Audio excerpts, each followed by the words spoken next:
Hey everybody, it's Charles, your hobby hero, and I've got a huge video for you today. Today we are finally going to have our conclusion to the controversial $900 mystery box from the Dorkeries. Before we get started, make sure you hit that subscribe button down in the bottom corner. I do appreciate it. I put out regular content about the hobbies that I love the most.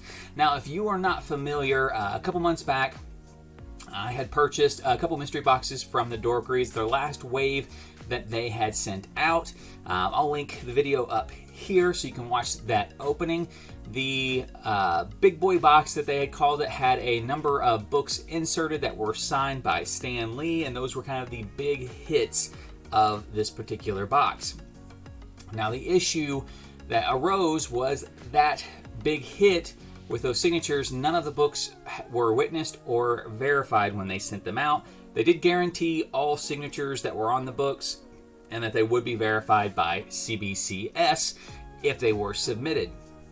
So obviously, I was going to have my book submitted, but before I had a chance to, a friend of mine on YouTube, Picking and Punching, you can check out his channel, I'll link the channel down below, had sent it in 2-day modern all by itself, and unfortunately the signature came back as a bad signature. Now, they don't say which signature is on the book, but he had a book with 4 signatures on it, and one of them was not able to be verified, and therefore the book came back ungraded.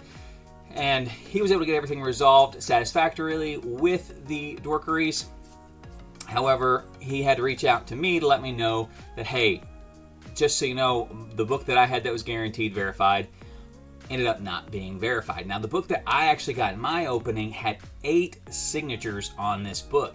So if you're not familiar with the verification process, it's not just determining if a signature is a forgery or authentic.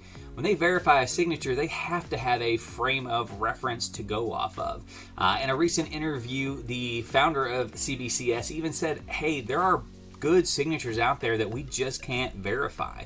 Maybe the artist sneezed, or creator sneezed, or burped, or was talking and not paying attention, or especially some of the creators, their signatures have just changed dramatically over the years.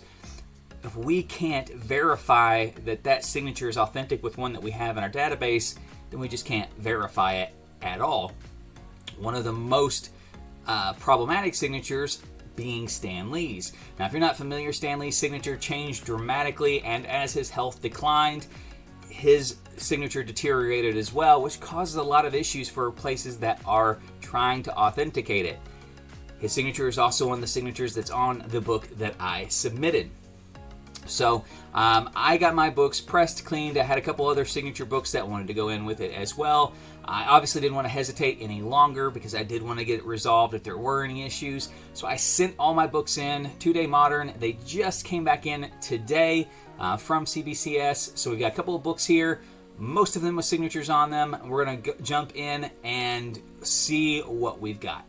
All right, so we got a huge brick of books here. I can tell it's not the top book, and I can tell it's not the bottom book. So I guess if and when we get to it, we get to it.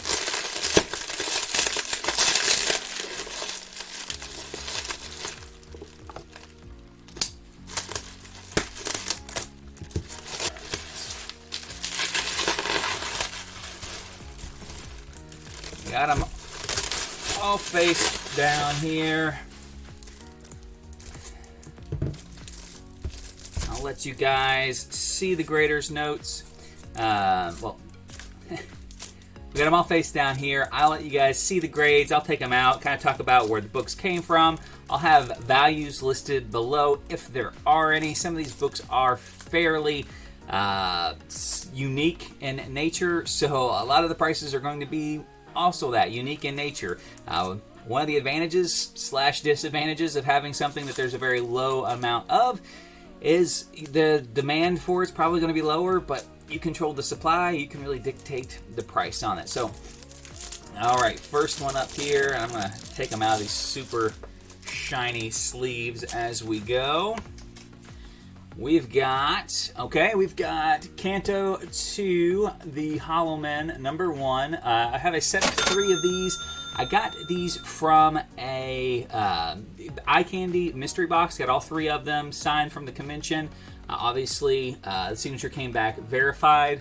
On this one, they do not have the label. These are all the error edition version of this book. If you're not aware, this particular book, there was an error at the end of it. Like the last 4 pages of the story are not in a couple of the versions of the book.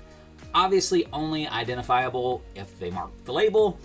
So unfortunately, I'm going to have to send these back, but great looking cover here.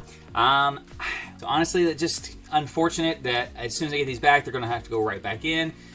This will be my first reholder / resubmission back to CBCS, so hopefully it goes a little bit smoother than some of the other transactions I have had with CBCS. Next one up, same book, different cover, also not designated as the error print, was verified and got the 9.8. I will say these were all pressed and cleaned by myself. Even though this was a new book, each one of these had a pretty sizable crease on the back. Did not break color, so I was able to press each of those out, hopefully getting a 9.8 on all 3. Because if you're not going to sell them as a set, or if you try to sell them as a set and they don't match, you have problems. Next one up, Canto number 2, again came back verified, and then a 9.8 on that one as well.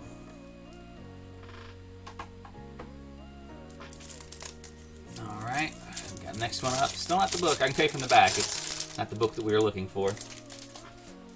Next one here, we have 8 Billion Genies and a 9.8. So this book was limited to 500. This is number 38 of 500. This book has actually not even released yet. This was a convention exclusive. I think that the issue 1 actually releases in May.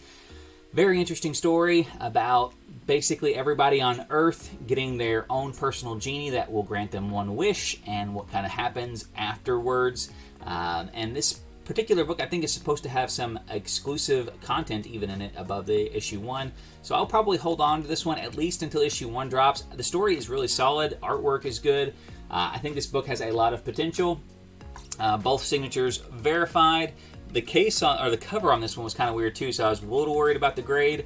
It's almost like it's got like a rubbery polymer over a cardstock cover. It's a real pain to clean because in the white, like everything just stuck to it, and you can't just like brush it off because it's actually like a rubbery texture. And there was a little bitty piece of the texture missing on the bottom corner down here where it looks like it's creased. So I actually sent it in with a note that said, "Hey, it's not creased. Like it's just not fully coated in whatever they coat this book with," and luckily I was still able to get the 9.8. Alright, I can see the back on this one. The moment you've all been waiting for. We have got the Heroes of Hope X-Men in a 9.0. That was another thing I was really hoping. It was a little rough copy. I was hoping it would come back at least a 9.0. Got the 9.0. And the signatures on there. Now, you can get these graded even if the signatures do not come verified, but I did not want to grade it if it didn't get verified. Every single signature on this book got verified. Every one of them.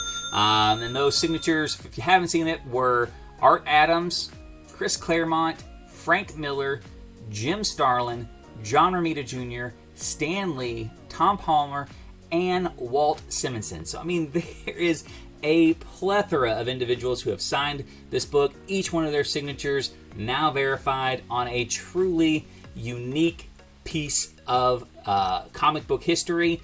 This book, again, comps on this would be literally just the cost of the signatures at this point, and then the addition of Stan Lee's. But just to have them all on one book, all together, obviously never going to have this happen again because Stan Lee is no longer with us. So it's just a truly unique piece of comic book history right here. Glad to say that each and every one of the signatures were able to be verified, and that I can sleep a little bit easier knowing now that I have this encased as officially as it can be at this point. So the last, and honestly a little bit of probably a letdown after that big book there, was one book I sent not with a signature on it. I had this book and I sent it to CBCS.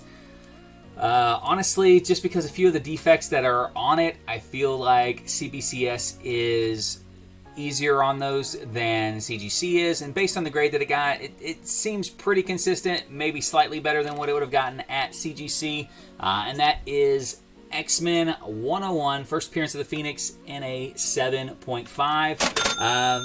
Now, this is kind of a cautionary tale. This book probably, when I purchased it, had the potential to probably be a 9.2 to possibly a 9.4. As I said, I do clean and press my own books. When you clean and press any particular type of book, you always open up the option for a book to be damaged. This particular book, while it was in the humidity chamber, ended up getting some moisture transferred to the actual pages, creating a huge water stain on the back.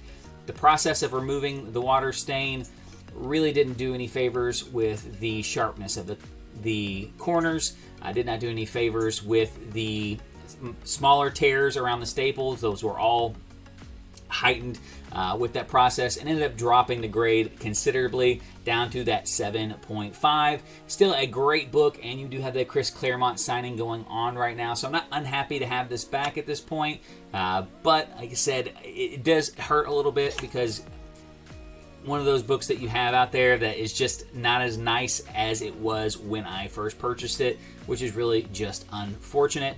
I do have a 9.2 if you follow the channel that I just got back from CGC, so I do have a higher grade copy of the book, and I'm not upset to have this one in a 7.5. Just has that always going to be that little sore spot where I know that I tore this one up, and I haven't really torn very many books up. I would say 3 probably total. One of them was a practice book on a new technique anyways. So for one of the bigger books that I have done on my own to be one of them that suffered from a clumsy mistake is unfortunate. But it is what it is. You have to take the good with the bad on those situations there. So that is all for this opening here. Let me know what you think. I know there was a lot of kind of negative pushback with these particular boxes. When it comes to signatures, it's always going to be tricky because, again, you could have seen the signature, gotten the signature yourself, but it just doesn't matter. If they can't verify it with an existing one on record, that is always going to cause that extra level of caution whenever buying books that have not been verified or witnessed. So always just be cautious with that kind of stuff. Again, I am very happy with the purchase. I am very happy with a very unique personal addition to my collection. And if you guys have had different experiences with your books and going through CBCS, I would love to hear about it as well. Until next time though, guys, Hobby Hero out.